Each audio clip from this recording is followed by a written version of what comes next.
one of the things that we have to do in off-year races is we have to talk to those swing voters we know are going to show up.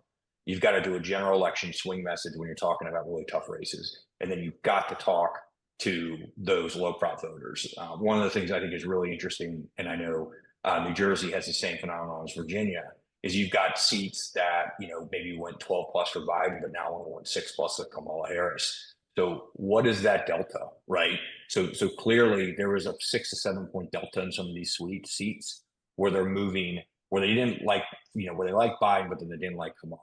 What is the issue set there? Why are they moving, right? And how are they moving? And I think that's really important when you start to go through it. I mean, the Trump campaign did a lot of very, very smart things, and one of the things that they found out, right off the bat, was some of the social issues were big indicators in certain communities. One of the seats that we have is the one we won by 50 votes, is a majority minority district. So, targeting those areas and really understanding where you have to go is really important. In state races in particular, it's why although, I've done the big stuff and been in some congressional offices and one NRC target race, one of the things I love about state seats is that you're able to really talk to everybody with a good budget in a meaningful way. And you can really knock out, kind of cut up those micro targets and really do it that way.